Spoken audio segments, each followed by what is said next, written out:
Today I'm just going a little run on the bike, and I'm reshooting a video that I shot back in the early vlogs, or when I first started up the channel. The audio was terrible on that video, so I scrapped it. So I'll just rerun it. This time I've got a better setup, so the audio will sound better.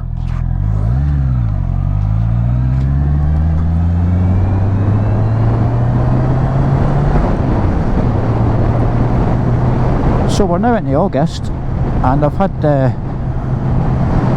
650 for a few months now. I've clocked just over 1,000 miles on it. I've got 1,117 on it now, and yeah, I'm absolutely loving it. It's a cracking machine, it really is. For a beginner bike, I would totally recommend the CB650R, or even a 650F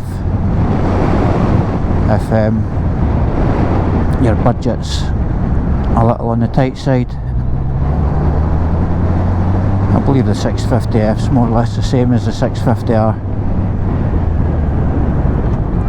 just an older version.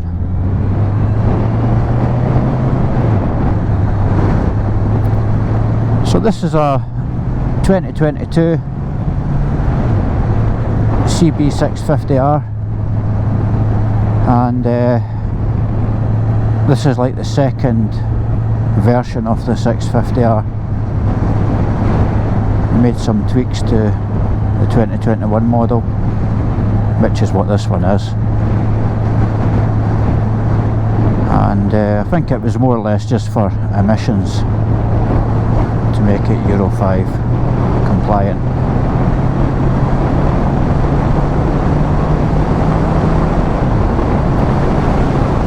So my journey on the motorcycling started about this time last year, last August. I went and done my CBT, and got that certificate, and also I bought a CB125R. I bought that a month before I done my CBT, because I knew I was going to take up motorcycling. So I done my CBT in the August, got that certificate, no problem at all, and ran about in the 125 for the rest of the year. Parked that up over the winter because I didn't want to get it covered in salt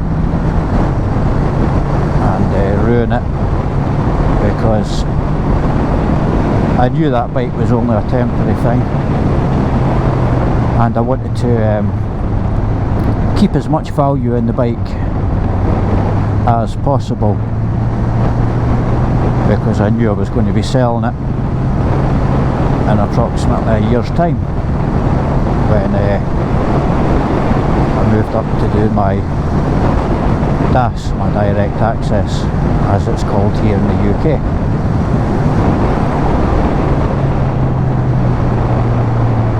So the winter came, I didn't get out on the bike over the winter, and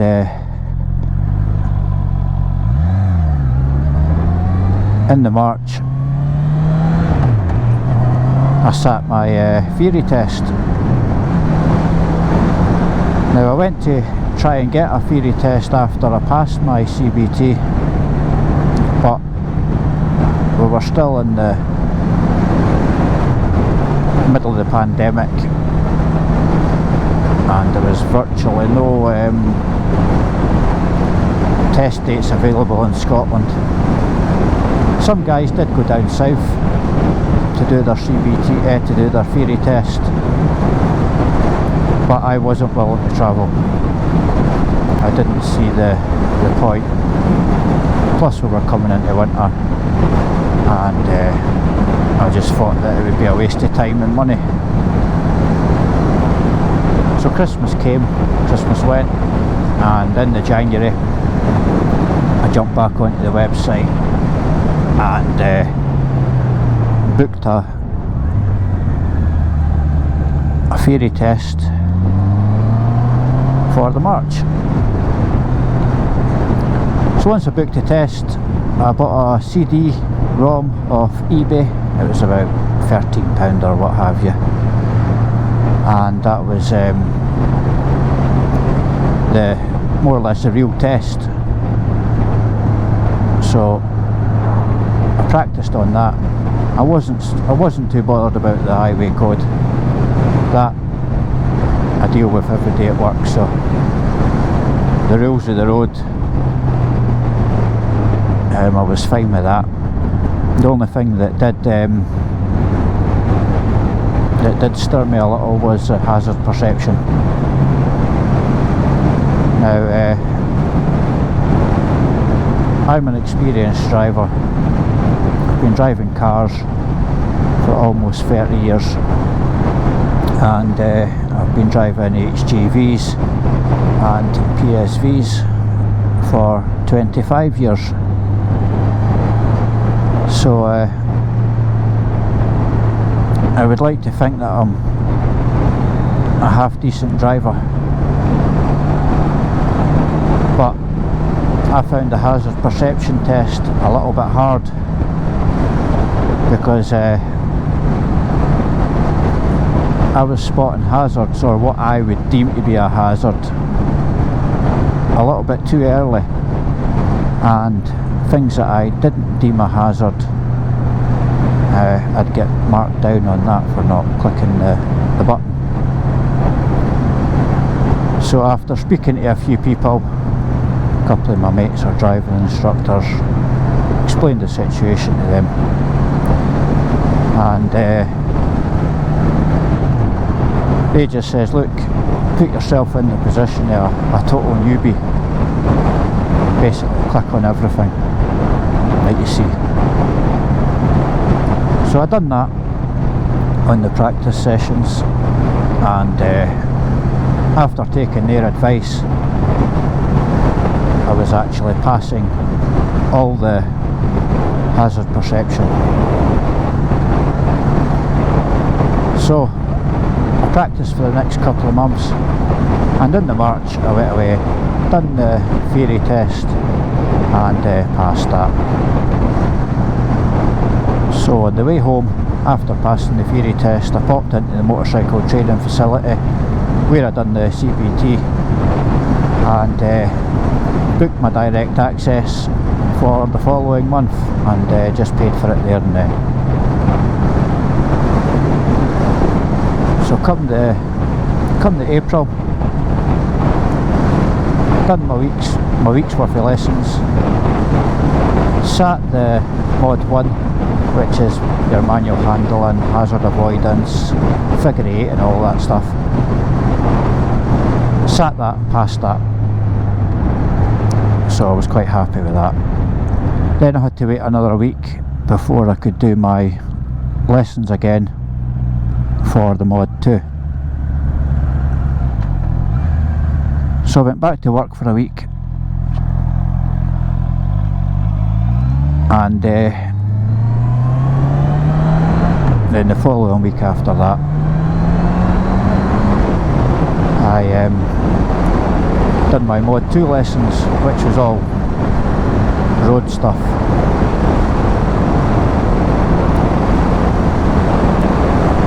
So I done the Mod 2 test, spent 4 days doing my lessons, and then the Mod 2 test at the end of that, and thankfully I passed that as well.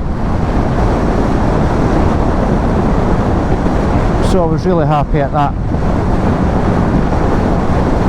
Moving back to the start of my lessons, before I started doing my Mod 1, I ordered a Honda CB650R from my local dealership because I knew the lead time was going to be like 3 to 6 months. Luckily for me, the bike arrived about a week after, or 2 weeks after I passed my Mod 2, which was fantastic. So after passing the Mod 2, I ran about in the 125 for a week, took the L plates off that, and what a relief that was getting the L plates off, which I'll come back to that in a minute. Ran about in the 125 for a week and then put it up for sale because I knew the 650 wouldn't be too far away. So the bike went up for sale, the 125 went up for sale. First of all, I advertised it on Facebook Marketplace and Gumtree. After about 3 or 4 days, I deleted the adverts because I was just getting inundated with idiots, dreamers and all the dafties. So I took the advert down and then advertised it on Auto Trader, which I had to pay for. The bike sold within 3 days of it being on Auto Trader, and I never got any idiots sending me messages or what have you, which was a bonus.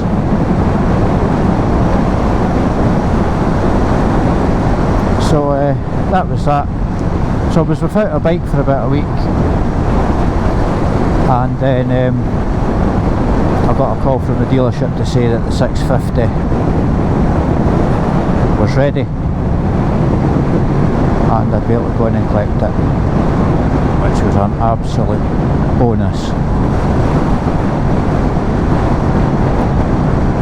So that was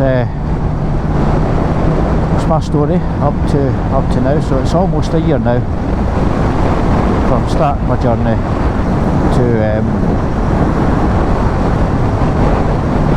having a full licence for the motorcycle.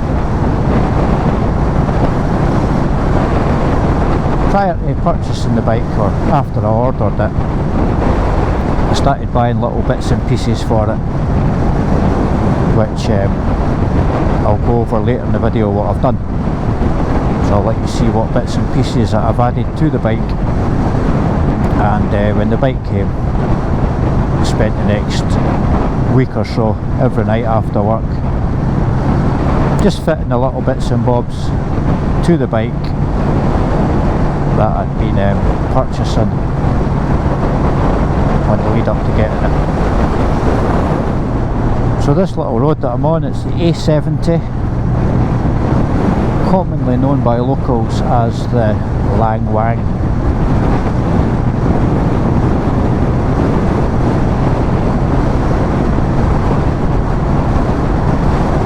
It's quite a fast little road, quite a straight road,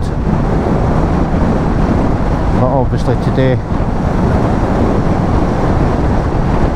there's quite a few cars on it.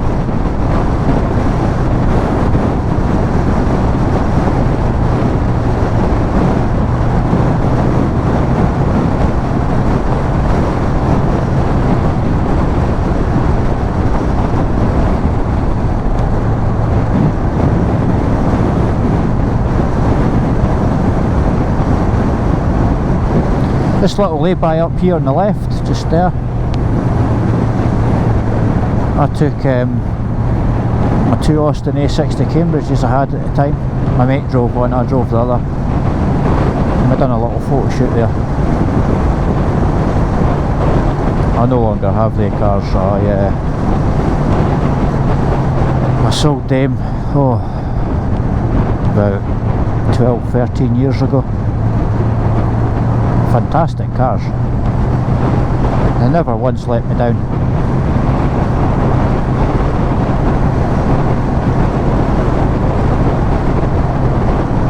So going back to my 125 when I had the L plates on. I don't know about anybody else, but when I had the L plates on the bike,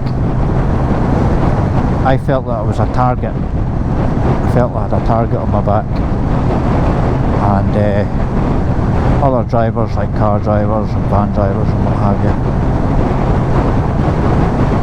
they just the impression that I got is when they seen the L plates on the bike, they just had to get past it. I had quite a few close calls with the L plates on. Just people basically riding up my backside, and I felt they were trying to force me off the road.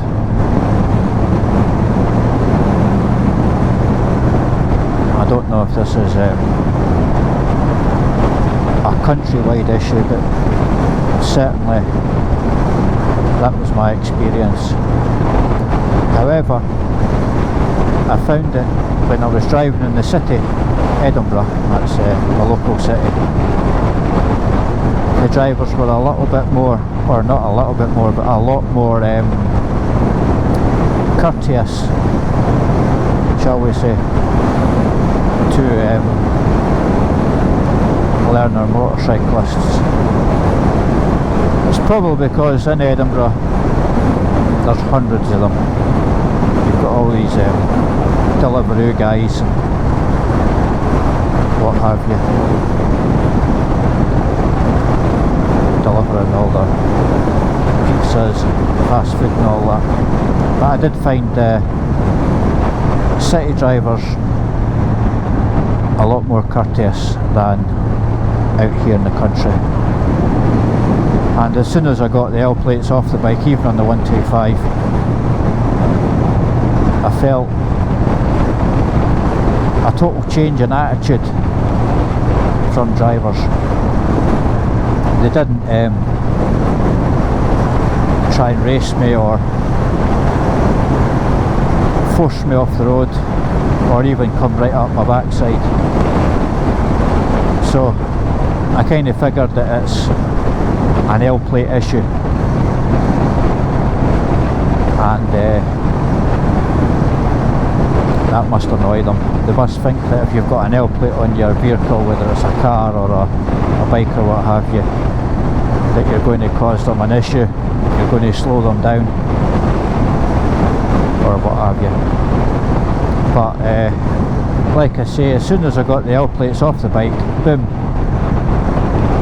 I didn't feel intimidated.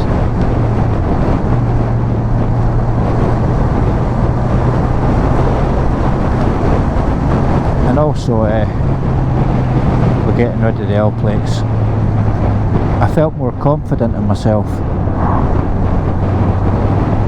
I felt much more confident.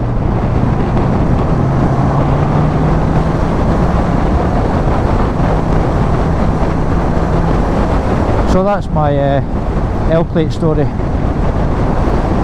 If anybody else has had that issue, like new riders like myself, I'd like to hear your thoughts and comments. So comment away down below in the comments section. It would be interesting to hear your stories when you had L plates on, or if you've still got your L plates on, if you're still a CBT rider. So this little village that we're coming up to now is Raff, and normally when I go out for a ride I would take a left here and head down the Peebles Road and drop into the Scottish borders. I've done that a few times with my mate Willie.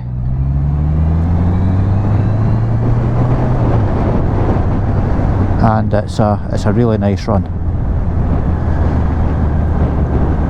And this little village here, Raff, is quite a sleepy little village, and every time I come through it, the main street's always empty.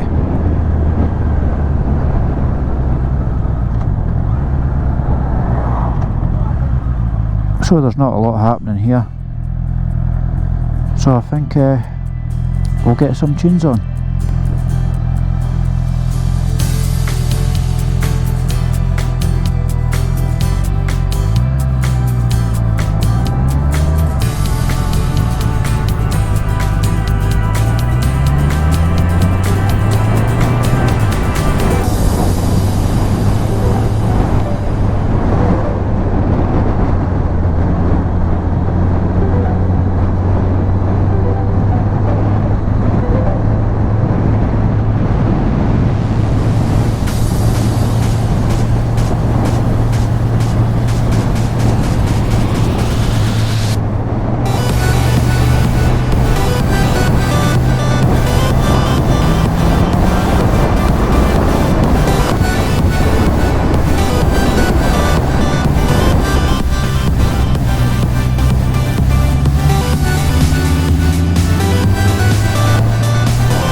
It's nice to see that they're starting to repair a lot of the roads. Over the last couple of years, the state of the roads have really went downhill, but obviously the council here spent a bit of money and tidied it up, which is good. And they've dropped that silly 20-mile-an-hour limit as well. This is what I like about living out in the sticks. Just the freedom of the open road. None of this hustle and bustle of the city. I get enough of that every day at work. And just living out in the country, away from it all, is fantastic. And also there's less people as well. I wouldn't say I'm not a people person, but I just don't like it when there's too many of them.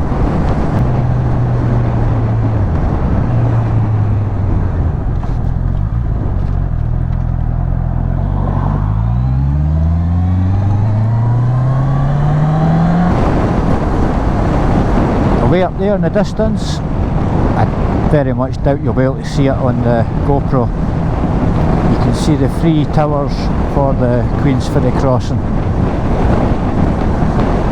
Well, I can certainly see it. I don't know if you will. But right dead ahead, just to the right hand side of the trees, you can see it. And over there's Fife. And there's the 5 sisters, the 5 shale bins as well. Well, here's my 2022 Honda CB650R. For your first big bike, I would thoroughly recommend this. I've not long passed my test and I've had the bike about 3 or 4 months now, and it's a pleasure to ride, it really is. I'm only 5'6" with an inside leg of 31 inches, and I can easily flat foot it, and for me it's really comfortable. So if you're a short person like myself, you won't have any issue with this bike.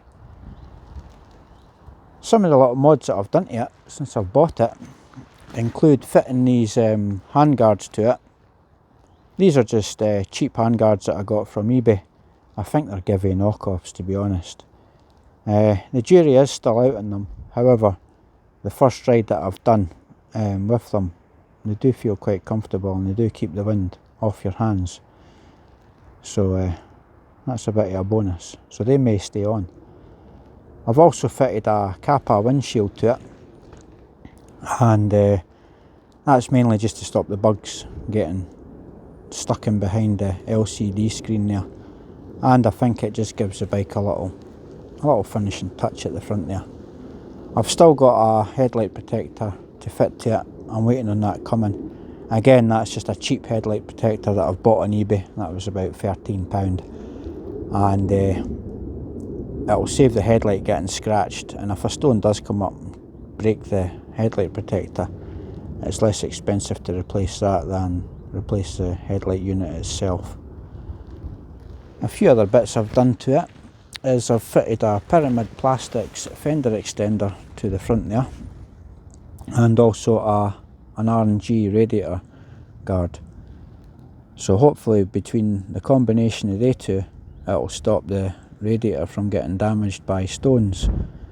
And with the Pyramid Plastics fender extender on it, that should hopefully also reduce spray getting thrown up from the front wheel.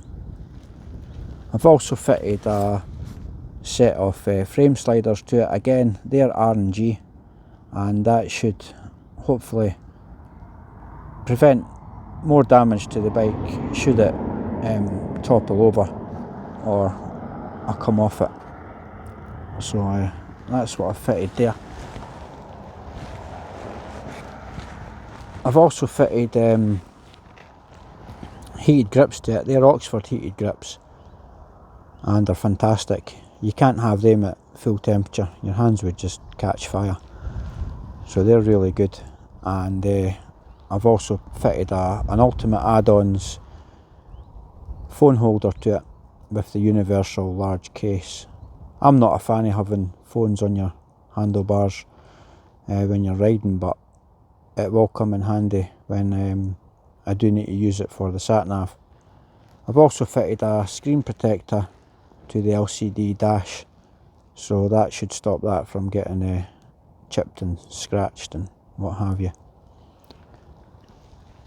Tank guards, I've fitted, well, tank grips, I've fitted them to it. They're R&G as well, and it's quite a grippy material. And I've also fitted tank protectors to it there as well. They're genuine Honda tank protectors.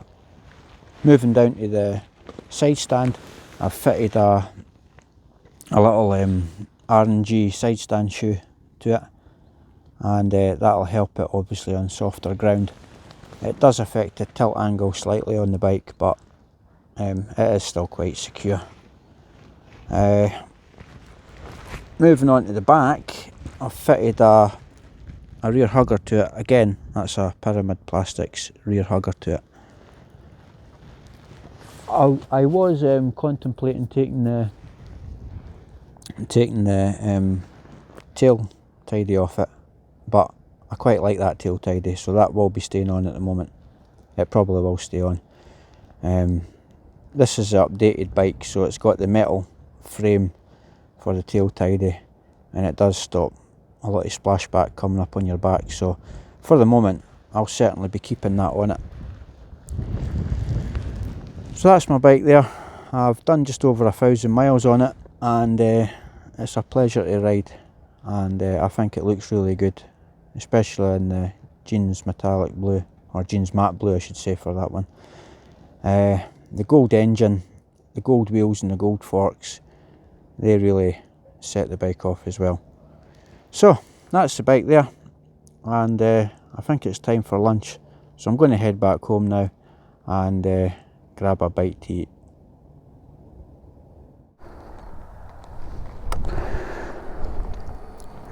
Right, that's me had a little break there, so I think it's time to head home and grab well, it'll be a spotty dinner now. It's 5:20. Let's crack on.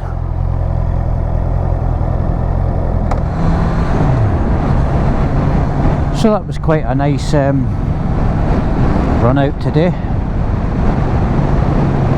At least the weather's held off. There was a couple of little spits of rain earlier, but luckily it never came to anything.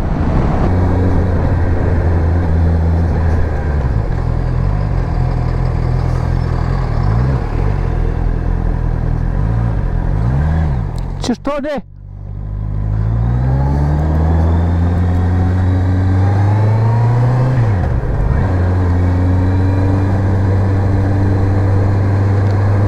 That was my mate Tony driving that. Well, I think I'll wrap it up here for today, guys. It's been a great ride out on the bike. I've thoroughly enjoyed it, and you just can't beat getting out for a couple of hours on the bike, wind in your face, and forgetting about all your worries. So guys, if you have made it this far, thanks for watching. Also, if you're new to the channel, why not hit that subscribe button and tick the bell notification icon. That way you'll be notified straight away as soon as I upload any other videos. Also, if you've liked the video, why not hit that like button? It all helps with the YouTube algorithm and getting the videos shown on their platform. Well guys, I'll catch you in the next one. Bye for now.